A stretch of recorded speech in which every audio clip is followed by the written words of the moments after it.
Alhamdulillah wassalatu wassalamu ala rasulillah wa ala alihi wa man wala wa ashhadu an la ilaha illallah wahdahu la sharika la wa ashhadu anna muhammadan abduhu wa rasuluh. Allahumma allimna ilman nafi'an. Allahumma anfa'na bima 'allamtana ya Allah. Ang lahat ng papuri, pasasalamat ay narapat lamang kay Allah subhanahu wa ta'ala. Mga kapatid sa pananampalatayang Islam, nawa ay tayo ay biyayaan ni Allah subhanahu wa ta'ala ng kaalaman, at ang kaalaman na ito ay nawa ay mapakinabangan natin. Mga kapatid sa pananampalatayang Islam, sa mga oras na ito, isa sa mga gusto kong ibigay na payo sa aking sarili bago kayo ng mga kapatid ko sa sarili, yung Islam, ay yung kahalagahan o fadl o privilege ng isang taong nagsasaliksik ng kaalaman. Mga kapatid sa pananampalatayang Islam, an Abi Darda radiyallahu anhu qala سمعت رسول الله صلى الله عليه وسلم يقول من سلك طريقا يبتغي فيه علما سهل الله له طريقا إلى الجنة.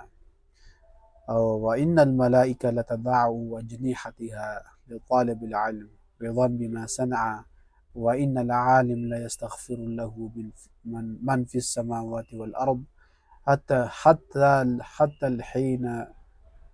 الحين في الماء ففضل العالم على العابد كفضل القمر على سائر الكواكب. وإن العلماء ورثة الأنبياء وإن الأنبياء لم يورثوا دينارا ولا درهما وإنما ورثوا العلم فمن أخذه أخذ بحظ وافر. Rawahu Abu Dawud wa Tirmidhi. Mga kapatid sa pananampalatayang Islam,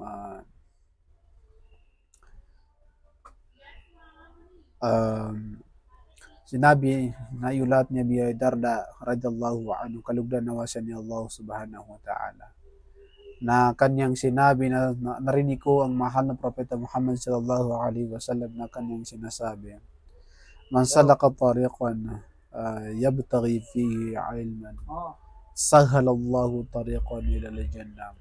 Sino man ang tumahak sa landas ng pagsasaliksik ng kaalaman, ang siyang tumahak sa landas para lamang kay Allah subhanahu wa ta'ala, para lamang sa kaluguran ni Allah subhanahu wa ta'ala, ay sahhalallahu lahu tariqan ila al-jannah.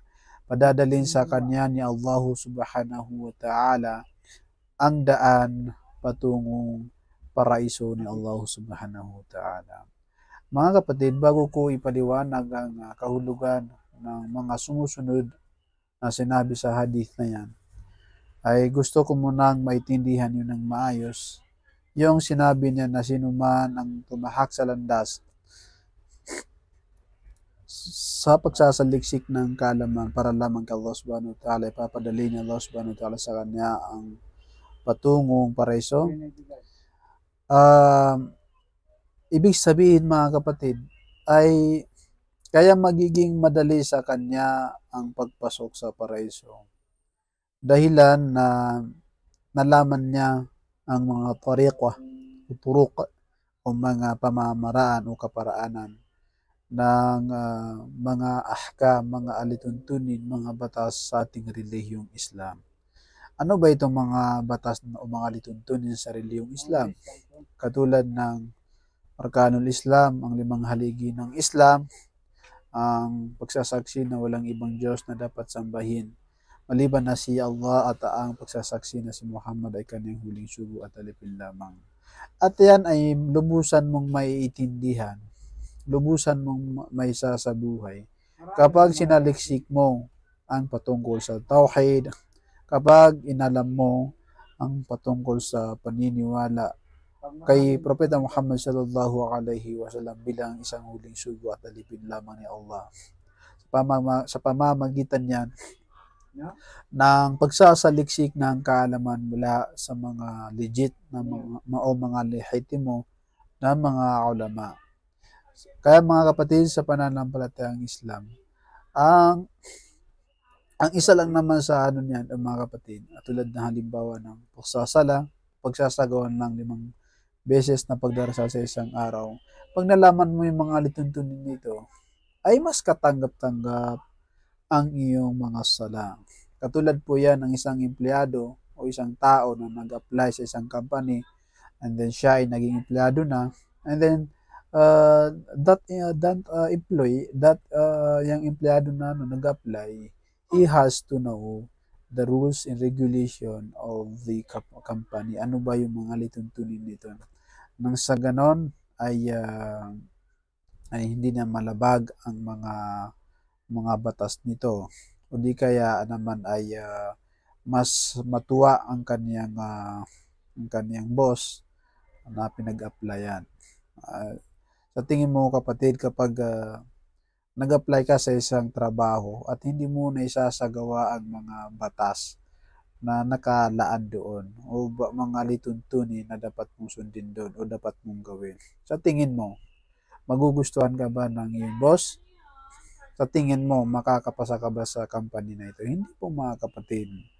Maaaring i-kick out kanila, tanggalin kanila sa trabaho na yun dahil nga sa kakulangan ng kaalaman mo doon sa batas nila. So, tingnan niyo mga kapatid, dahil sa kakulangan ng ating kaalaman ay nalalabag natin ang isang batas na hindi natin namamalayan. Kaya napakahalaga po talaga yung pagsasaliksik ng kaalaman. Kaya naman kapatid, ikaw bilang isang Muslim, naging halimbawa Muslim ka na o isa ka ng born Muslim, pag nagsaliksik ka ng kaalaman ay malalaman mo yung mga alituntunin ng pagsasala. Halimbawa sa pagsasala, may mga alituntunin po yan, may mga batas po yung katulad ng pagbabasa ng Suratul Fatiha.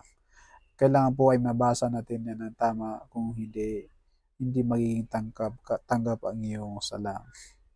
At marami pang mga batas nito o alituntunin. Kaya dapat natin malaman. Katulad din ng pagbibigay ng takdang kawanggawa, sapagkat yan ay wajib sa mga mayayaman, may mga kaya. Yung pagbibigay ng takdang kawanggawa, ang zaka. May mga batas din po yan, may mga nisab, o may mga certain timbang. At marami pa po. Ganon din sa pagsasagawa o pag-aayuno sa buwan ng Ramadan. Hindi lang po basta-basta na ikaw ay mag-aayuno sa buwan ng Ramadan na hindi mo alam ang mga alituntunin nito, mga batas nito. Ganon din po sa pagsasagawa ng Hajj, paglalakbay o pilgrimage. May mga alituntunin din po yan ng sa ganon na mga alituntunin o mga batas na dapat mong sundin nang sa ganoon ay maging katanggap-tanggap ang iyong Hajj. At marami pa po, katulad din ng Arkanul Iman o ang mga pundasyon o 6 articles of Islam, faith. 6 articles of faith. Yan yung paniniwala sa dakilang tagapaglikha, paniniwala kay Allah, paniniwala sa kanyang mga anghel, paniniwala sa kanyang mga aklat, paniniwala sa kanyang mga isinugo, paniniwala sa mga propeta o isinugo nga, at paniniwala sa araw ng paghukom at sa tadhana. Ang mga bagay na ito ay may mga alituntunin po kapatid. So, ibig sabihin mga kapatid, kapag ikaw ay nagsasaliksik ng kaalaman, ay dahil sa pagsasaliksik ng kaalaman na ito, ay malalaman mo yung mga bagay na yung mga haram, yung mga halal, at anong dapat yung mga dapat mong gawin. At dahil sa pagsasaliksik ng kaalaman, ay maaaring malaman mo, hindi lang maaari kundi malaman mo talaga. Halimbawa, yung pagbabasa ng Quran, maiintindihan mo ang mga kahulugan nito, kahulugan ng mga ahadith. Kaya naman, dahil sa natutunan mo to, nagbabasa ka ng Quran, ay napakaraming biyaya po yan kay Allah subhanahu wa ta'ala. Ngayon, pagka ikaw ay biyaya ni Allah subhanahu wa ta'ala, ay mas dadami yung o mas bibigat yung timbang ng mga hasanats mo, mga kabutihan mo nang siyang magiging dahilan upang ikaw ay makapasok sa paraiso ni Allah Subhanahu wa Ta'ala. Kaya naging madali sa iyo ang pagpasok sa paraiso. Tingnan niyo kapatid, ng hadith na ito ay napakaiksing hadith. Yung doon lang sa sinuman ang tumahak sa landas na ito patungo sa uh, para lamang kay Allah Subhanahu wa Ta'ala ay napakalawak po ang usapin diyan. So, dudugtungan ko din ang hadith na yan. Actually, may yung kanina nabanggit kong hadith ay may karugtong ito. Subalit sa ngayon ay gusto ko munang maintindihan nyo yan na sinuman ang tumahak sa landas ng pagsasaliksik kay Allah Subhanahu wa Ta'ala para lamang kay Allah Subhanahu wa Ta'ala ay padadalhin sa kanina Allah Subhanahu wa Ta'ala ang tulay o patungo sa paraiso dahilan nga sa siya ay nalaman niya ang mga bagay-bagay, ang mga bagay na haram, ang mga bagay na halal, o nalaman niya ang mga lituntunin, yung proper ways. Alam niyo mga kapatid, katulad nga ng binigay kong halimbawa, nag-apply ka sa isang trabaho, sa isang company. Subalit, hindi mo inaalam yung mga batas nito. Ano ba yung hindi pwedeng gawin? Ano ba yung dapat mong gawin? Pag hindi mo inalam yung kapatid, malalabag at malalabag mo talaga ang company na yun o yung pinag-applyan mo. Ganyan din ang ating reliyong Islam mga kapatid. Na ikaw kapatid na hindi nagsasaliksik ng kaalaman, maaaring ikaw ay balik Islam o born Muslim, pero hindi mo sinasaliksik ang kaalaman sa reliyong Islam, huwag kang magalit kapatid kapag may sumuway sa'yo na alim o mga kulama. Halimbawa ay nakita nila na may mali sa iyong ginagawa, sinuway ka nila, huwag kang magalit. Alam mo kung bakit kapatid? Dahil kulang yung kaalaman mo sa Islam. Yun po ang point kasi doon. Kaya nalabag mo yung isang bagay na yun. Kasi nga, mismo ikaw, alam mo sa sarili mo na hindi ka nagsasaliksik ng kaalaman. 'Di ba?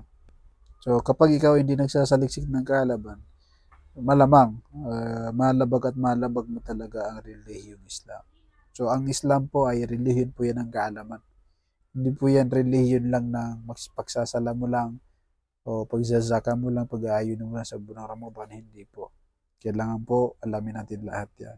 Nang sa ganon ay makasigurado tayo, makatiyak tayo na ang ating ibada, ang ating mga gawain ay katanggap-tanggap para lamang kay Allah Subhanahu wa Ta'ala. At dito ko lang po tatapusin ang aking mensahe o payo sa inyo mga kapatid sa pananampalatayang Islam.